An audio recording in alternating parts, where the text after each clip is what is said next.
स्वागत है दोस्तों एक और नई वीडियो में। दोस्तों इस वीडियो में भी हम चैप्टर 1 ही के कुछ ऐसे न्यूमेरिकल बताएंगे जो हाईली ज्यादा टफ है, मतलब बहुत ही ज्यादा टफ है और फिर भी वो बोर्ड एग्जाम में पूछे गए हैं।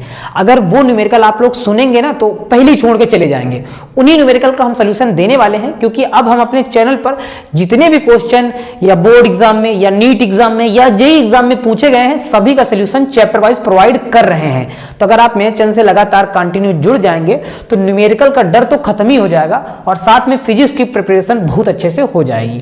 ठीक है, तो चलिए दोस्तों वीडियो को स्टार्ट कर लेते हैं और देखते हैं न्यूमेरिकल क्या है। थोड़ा सा टफेस्ट न्यूमेरिकल है, जरा गौर कीजिएगा, नहीं तो फिर मिस हो जाएगा, तो फिर मिस ही हो जाएगा। देखते हैं क्वेश्चन क्या है कि 10-10 ग्राम द्रव्यमान के तांबे के 2 गोले वायु में 10 सेंटीमीटर की दूरी पर रखे गए हैं। मतलब 10-10 ग्राम के तांबे के 2 गोले हैं जो वायु में 10 सेंटीमीटर की दूरी पर रखे गए हैं। ठीक बात है।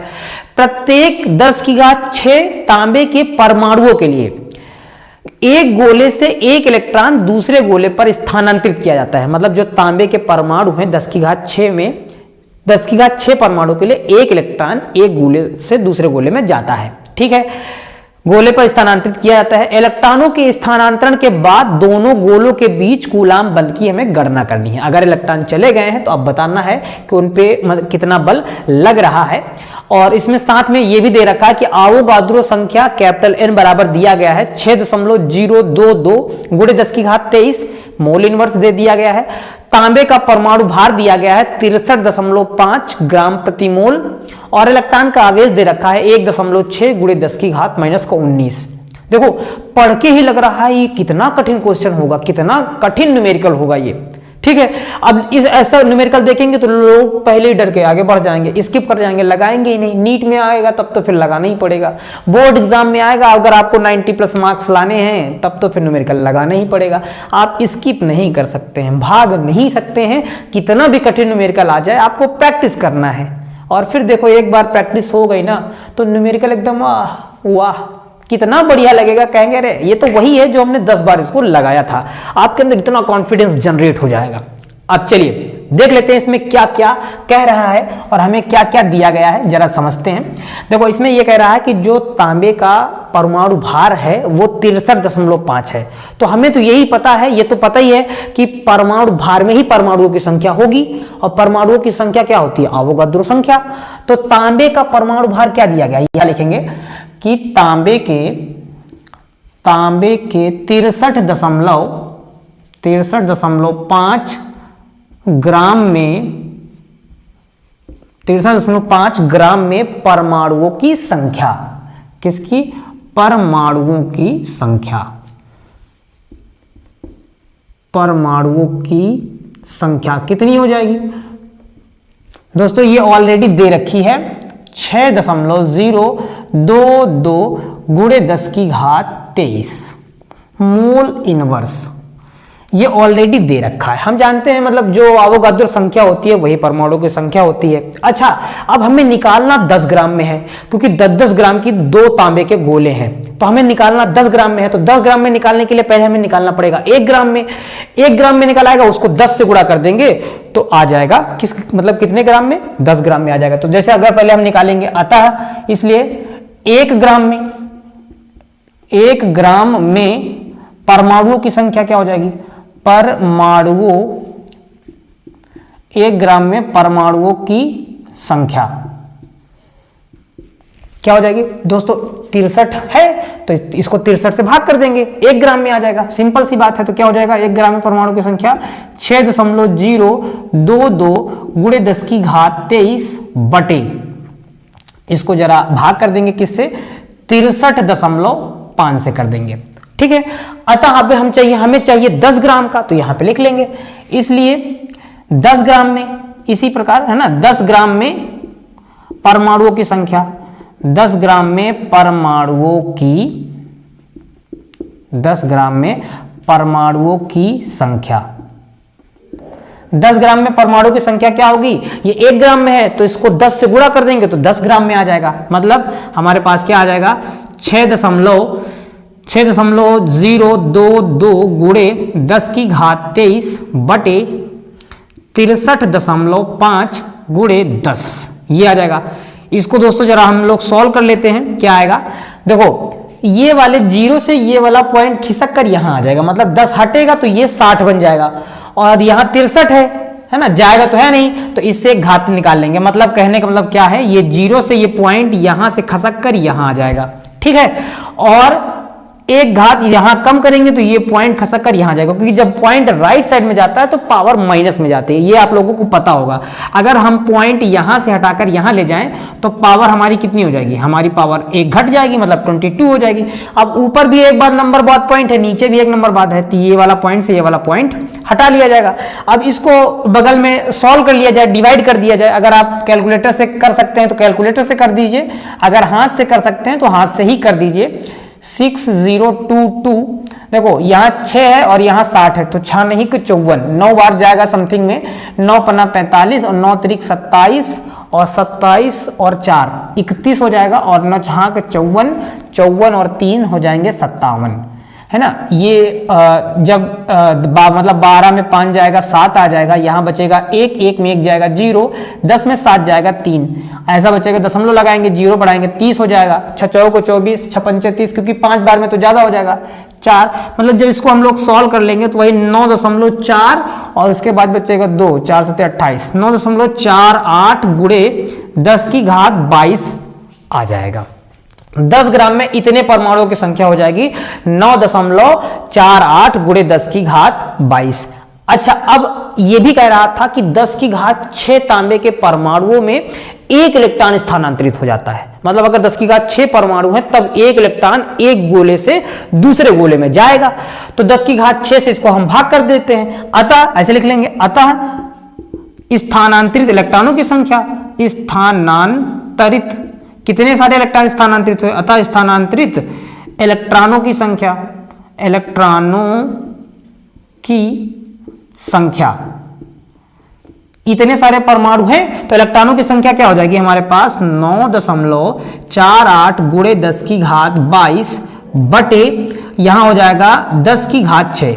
ये बात आप लोग नहीं समझ पाए, क्यों हमने 10 की घात 6 किया, वो ये कह रहा कि अगर 10 की घात 6 परमाणु हैं तब एक इलेक्ट्रॉन एक गोले से दूसरे गोले में जाएगा, तो हमारे पास इतने सारे परमाणु हैं, इतने सारे, तो अब बताओ कितने इलेक्ट्रॉन जाएंगे, तो हमें ये मालूम है 10 की घात 6 में एक जाता है, तो अगर इतने सारे हैं तो 10 की घात 6 से भाग कर देंगे तो पता चल जाएगा कितने सारे इलेक्ट्रॉन जाते हैं। अच्छा ठीक है, तो पावर यहां कट जाएगी, 22 में अगर 6 कम हो जाएगा तो 16 ही बचेगा, मतलब हमारे पास जो इलेक्ट्रॉनों की संख्या आ जाएगी n, वो आ जाएगा 9.48 इंटू 10 की पावर 16, इतने सारे इलेक्ट्रॉन आ जाएंगे।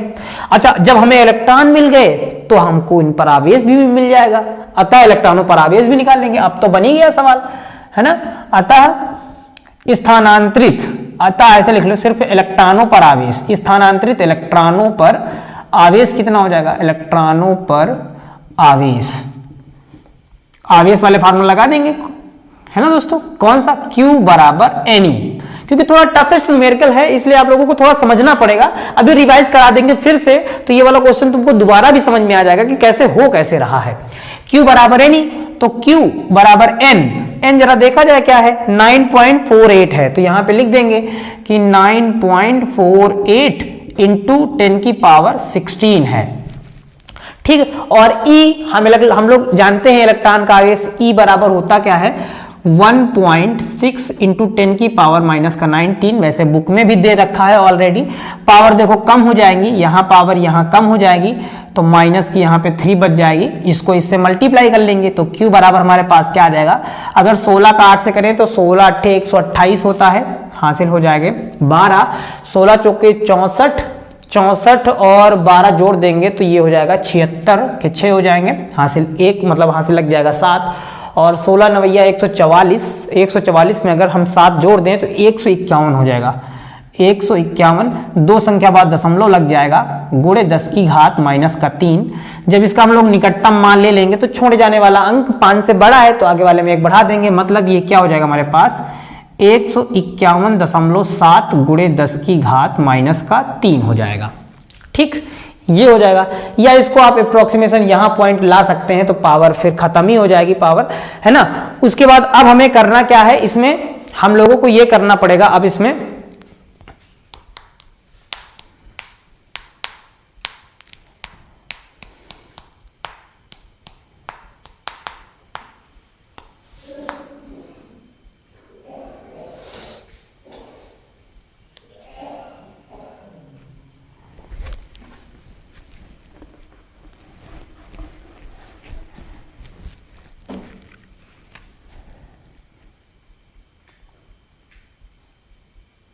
अब इसको इससे मल्टीप्लाई करा देंगे तो क्या हो जाएगा हमारे पास 16 अट्ठे 128 होता है, ठीक है। और 16 चौको 64 और 64 में अगर हासिल वाले 12 जोड़ देंगे तो ये हो जाएगा 76 हो जाएगा। फिर 16 नवैया 144 और 44 में जो हासिल वाले 7 आए थे अगर वो जोड़ दें 144 में तो हो जाएगा 151। अच्छा पॉइंट कितने में नंबर बाद लगेगा, 2 नंबर बाद यहाँ पॉइंट है, 1 नंबर बाद यहाँ है, तो टोटल 3 नंबर बाद पॉइंट लग जाएगा। मतलब यहाँ पे पॉइंट लग जाएगा इंटू 10 की पावर क्या आ जाएगी -3, ठीक है। अब देखो जरा छोड़े जाने वाला अंक 5 से बड़ा है तो आगे वाले नंबर में 1 बढ़ा दिया जाएगा। मतलब अगर इसका अप्रोक्सीमेशन लिया जाए तो क्या हो जाएगा 15.17 इंटू 10 की पावर -3 हो जाएगा, ठीक। कूलाम इतना आवेश हमारे आ जाएगा। या फिर यहां पॉइंट ला सकते हो और अगर निकटतम लेना चाहो तो ये हो जाएगा 1.517 इंटू 10 की पावर -2, क्योंकि जब पॉइंट इधर आता है बाईं तरफ तो पावर प्लस में जाती है, तो 1 प्लस में जाएगा तो कम हो जाएगा, क्योंकि 1 प्लस में 1 प्लस माइनस माइनस हो जाएगा, ठीक है। इतना तो समझ में आ गया होगा। अब हमें बताना है बल। तो अब बल के लिए दूरी भी दे रखी है, ऑलरेडी क्वेश्चन में दूरी दे रखी है कि 10 सेंटीमीटर की दूरी है। मतलब हमारे पास आर ऑलरेडी गिवन है कि 10 सेंटीमीटर पर दोनों गोलियां रखी जाती हैं, तो उन पर कितना बल लगेगा वो हमें बताना है। तो फार्मूला क्या होता है, कूलाम के नियम से फार्मूला होता है 1/4 pi epsilon not into Q1 Q2 upon R square, ये होता है। चलिए इसी में सारी वैल्यू पुट कर दी जाए और हल कर लिया जाए इसी को। तो F इक्वल्स टू इसकी वैल्यू तो हम लोगों को पता ही है कितनी होती है, 9 इंटू 10 की पावर 9 इंटू Q1 हमने निकाल लिया है 1.517 इंटू 10 की पावर -2 इंटू दोबारा भी यही वैल्यू सेम रख दी जाएगी 1.517 इंटू 10 की पावर -2 अपान R स्क्वायर। दूरी दोस्तों क्या है 10 सेंटीमीटर है, इसलिए सेंटीमीटर को हम लोग चेंज भी कर सकते हैं, 10 की घात -2 लिख सकते हैं, ये मीटर में बन जाएगा। तो आ जाएगा 10 गुणे 10 की घात -2 इंटू 10 गुणे 10 की घात -2 हो जाएगा, ठीक है। चलिए पावर कट कर लेते हैं, ये से ये कट जाएगा, ये से ये वाली पावर कट जाएगी, है ना। ये वाली 0 से एक पावर यहां कट जाएगी, 8 बचेगा। जब 8 बचेगा तो 8 में और कोई पावर कटेगा। अब बस हमें सिर्फ मल्टीप्लाई कर लेना है। अच्छा एक 0 ये भी है तो ये 0 से ये पावर और कम हो जाएगी, तो 8 की जगह पे कितनी हो जाएगी 7 हो जाएगी, ठीक है। अब हमारे पास सिर्फ मल्टीप्लाई करने को रह गया है कि 9 इंटू 1.517 इंटू 1.517 इंटू 10 की पावर 7, ये होगा। अब इसको देखो हम निकटतम लेके चाहे तो सॉल्व कर सकते हैं। 5 1 मतलब 5 के बाद 1 7 है, 1 7 है तो इनको हम लोग अप्रोक्सीमेट वैल्यू ले लेंगे, छोड़ देंगे इनको, तो हमारे पास हो जाएगा 9 इंटू 1.5 इंटू 1.5 इंटू 10 की पावर 7। क्योंकि छोड़े जाने वाला 5 से छोटा है इसलिए छोड़ देंगे, अप्रोक्सीमेट वैल्यू ले लेंगे, क्योंकि फिजिक्स में ज्यादातर अप्रोक्सीमेट में आंसर आता है। चलिए इसको सॉल्व कर देते हैं। तो अगर हम 15 को 9 से गुणा करेंगे तो 15 नवैया शायद 135 होता है, तो यहां हो जाएगा 135 और एक संख्या बाद दशमलव है तो लग जाएगा 1 दशमलव गुणे 1.5 इंटू 10 की घात 7, ये वाला लगा दिया जाएगा। चलो इसका मल्टीप्लाई कर देते हैं अब आसानी से। जब इसका इससे करेंगे तो 15 25 75 हो जाएगा, 15 3 45 और 45 में अगर 7 जोड़ेंगे तो फिर 52 हो जाएगा, है ना। हाथ से लग जाएंगे 5 और 15 1 कम 15, 15 5 20 हो जाएगा, 20 दो संख्या बाद दशमलव तो यहां दशमलव लग जाएगा इंटू 10 की पावर 7, ये हो जाएगा। अच्छा अगर पॉइंट यहां खिसका है तो क्या हो जाएगा, f बराबर हमारे पास हो जाएगा 2.025 इंटू 10 की पावर, जब पॉइंट इधर आएगा तो पावर प्लस में जाएगी, मतलब ये पावर हो जाएगा 8 न्यूटन। इतना फोर्स लगेगा, 2.025 गुणे 10 की घात 8 न्यूटन का बल लगेगा।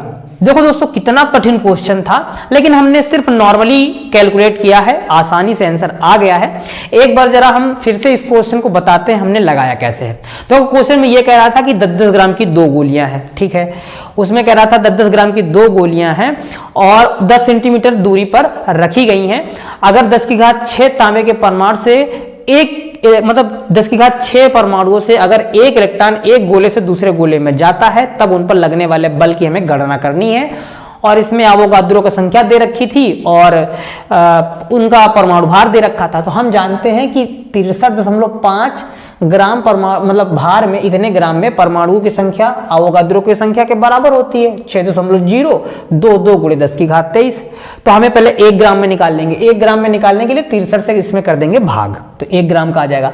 फिर हमें 10 ग्राम में चाहिए तो 10 ग्राम में निकालेंगे, तो जो 1 ग्राम का निकाला उसी में 10 से गुणा कर देंगे, थोड़ा सॉल्व कर लेंगे तो ये आ जाएगा हमारे पास 10 ग्राम का।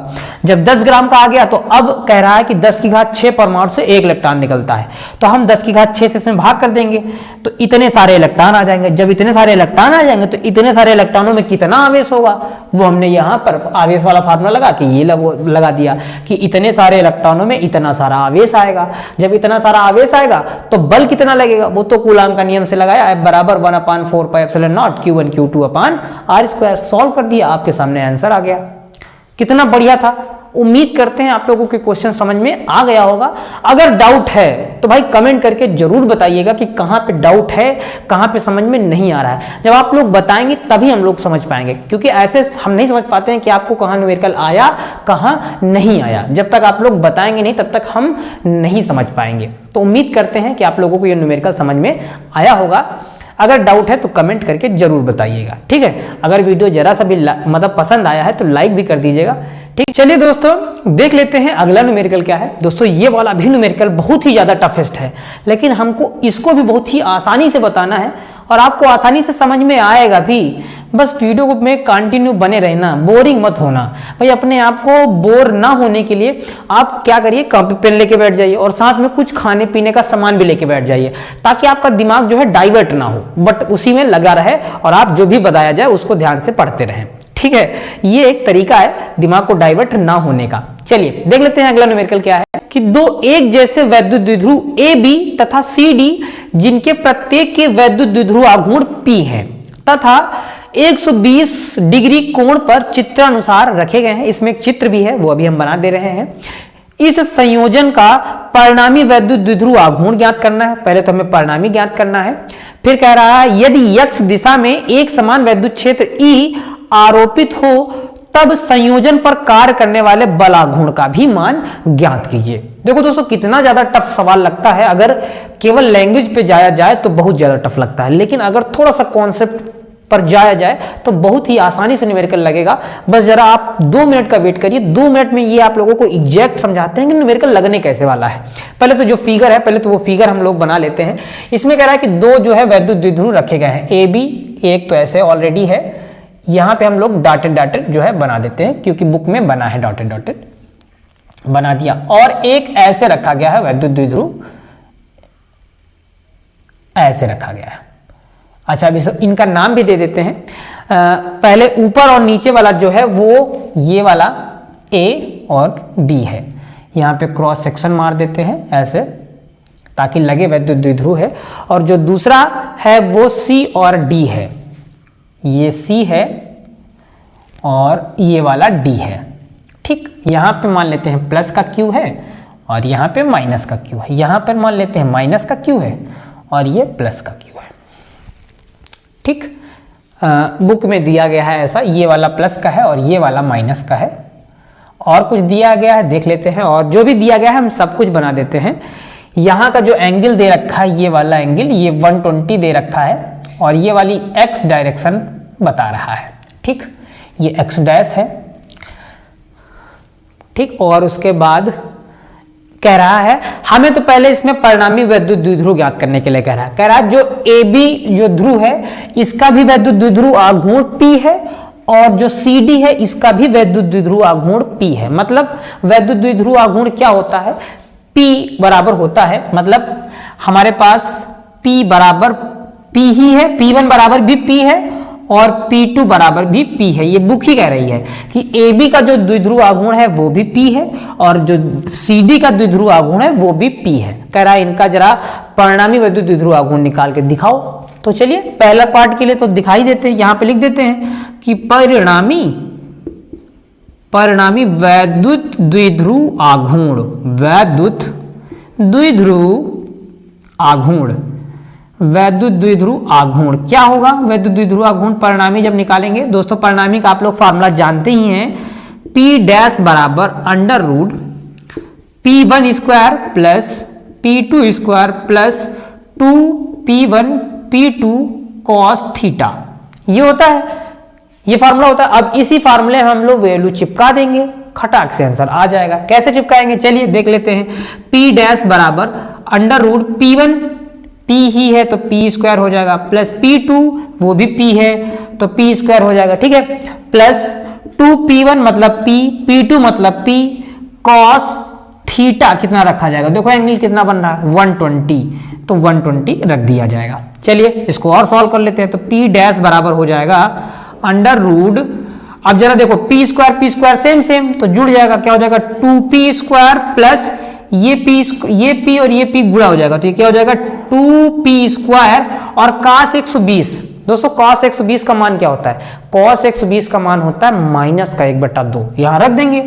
cos 120 का मान होता है माइनस 1/2, रख दिया। अच्छा देखो 2 से ये वाला 2 कट जाएगा, हमारे पास बचेगा क्या, हमारे पास बचेगा P डैश बराबर अंडर रूट, देखो यहां बचा 2P स्क्वायर तो यहां लिख देंगे 2P स्क्वायर, उसके बाद देखो ये वाला -1 और ये प्लस माइनस क्या हो जाएगा, माइनस ही हो जाएगा, माइनस का 1P स्क्वायर बच जाएगा, तो 1P स्क्वायर बच जाएगा, मतलब P डैश बराबर हमारे पास आ जाएगा 2P स्क्वायर में 1P स्क्वायर घटेगा, क्या बचेगा P स्क्वायर बचेगा, एकदम सिंपल सी बात है, P स्क्वायर बचा। अच्छा आप जब इसका स्क्वायर रूट लेंगे तो स्क्वायर से अंडर रूट हट जाएगा, मतलब हमारे पास क्या बच जाएगा P डैश बराबर P कूलाम मीटर, मतलब जो परिणामी वैद्युत द्विध्रुव आएगा वो भी क्या आएगा P ही आएगा।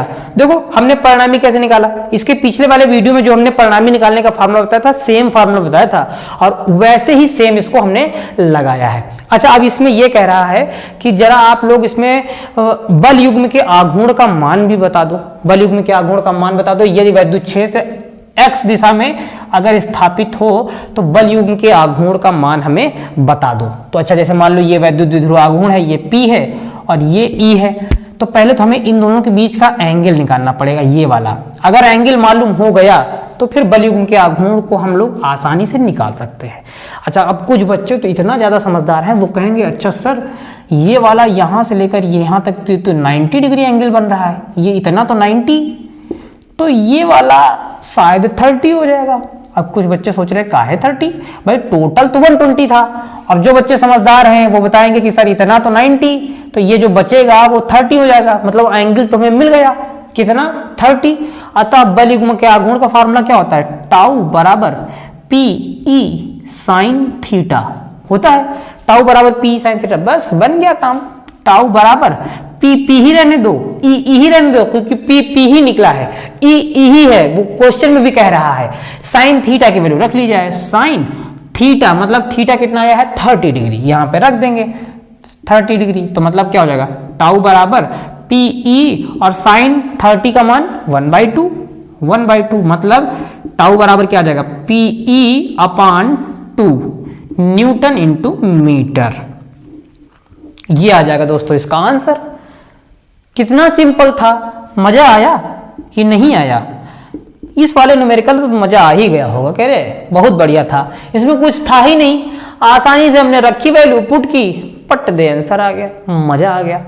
इसी तरह के न्यूमेरिकल अगर आप लोग भी प्रैक्टिस करेंगे, जितना ज्यादा न्यूमेरिकल की प्रैक्टिस करेंगे उतना ज्यादा न्यूमेरिकल आएंगे, मतलब यही है ना, वही वाला रास्ता वाला कंडीशन। जैसे मान लो एक कोई अनजान रास्ते में आप गए, पहली बार जा रहे हैं अनजान रास्ते में, तो आपका ब्रेन क्या करेगा, उस रास्ते में जितने भी मेजर पॉइंट हैं उनको कैप्चर करेगा कि अच्छा ये वाला पॉइंट, अच्छा ये वाला पॉइंट, ऐसे हमें मुड़ना है, यहाँ से मुड़ना है, मतलब वहाँ का एक हेडलाइट कोई कैप्चर कर लेगा, क्योंकि आप ताकि रास्ता ना भूल जाएं। ये आपका पूरा जब तक आप ट्रेवल करेंगे तब तक आपका माइंड वो कैप्चर करेगा, ताकि हमें वापसी में कोई दिक्कत ना हो, हमें पता चल जाए हाँ यहाँ से हम गुजरे थे। जब भी पहली बार आप ऐसा जाएंगे तब भी होगा। यही सेम कंडीशन फिजिक्स और मैथ में भी होती है। अगर आप कोई भी न्यूमेरिकल एक बार लगाएंगे तो आपको बहुत तकलीफ होगी, लेकिन अगर उस न्यूमेरिकल को आप 10 बार लगा दिए, जैसे आपको कहीं जाना है और आप डेली वही रास्ते का यूज कर रहे हैं, तो आप उस रास्ते के एक एक पार्ट बता देंगे कि अब इसके बाद क्या होने वाला है। यही सेम कंडीशन मैथ में भी है, फिजिक्स में भी है। अगर एक क्वेश्चन को आप 10 बार लगा देंगे तो जैसे आपके सामने में पड़ेगा ना, तो बता देंगे कि ये ऐसे होगा, ये इसको आप ब्रेक कर लीजिए, आसानी से आंसर आ जाएगा। तो मतलब फिजिक्स क्या कहती है, must be practice, practice practice practice. जितना ज्यादा आप प्रैक्टिस करेंगे न्यूमेरिकल उतना ज़्यादा आप लोगों को अच्छे से समझ में आएंगे। तो दोस्तों उम्मीद करते हैं कि आप लोगों को ये दोनों क्वेश्चन अच्छे से समझ में आए होंगे। अगर वीडियो जरा सा भी अच्छा लगा है तो वीडियो को लाइक कर दीजिएगा। और दोस्तों अगर वीडियो को मतलब मेरे चैनल को अभी तक अगर सब्सक्राइब नहीं किया है तो प्लीज़ हाथ जोड़ के निवेदन है कि मेरे चैनल को सब्सक्राइब कीजिएगा और अपने जितने भी ग्रुप्स हैं, स्कूल ग्रुप्स हैं या अदर ग्रुप्स हैं, तो उनमें इस वीडियो को ज़्यादा से ज़्यादा शेयर भी कीजिएगा ताकि आपके दोस्तों की भी मदद हो जाए या आपके रिलेटिव में कोई अगर है प्रिपरेशन कर रहा है तो उसकी भी मदद हो जाए और वो भी न्यूमेरिकल अच्छे से सीख जाए और फिजिक्स में अच्छा स्कोर कर पाए। अगर कहीं डाउट है तो कमेंट करके जरूर बताइएगा और अगर आपको कोई राय देनी है या किसी टॉपिक पे वीडियो बनवाना है तब भी आप कमेंट करके हमें बता सकते हैं, उस टॉपिक पे पर्टिकुलर आप लोगों को वीडियो मिल जाएगा। तो दोस्तों मिलते हैं नई वीडियो में, तब तक के लिए जय हिंद, वंदे मातरम।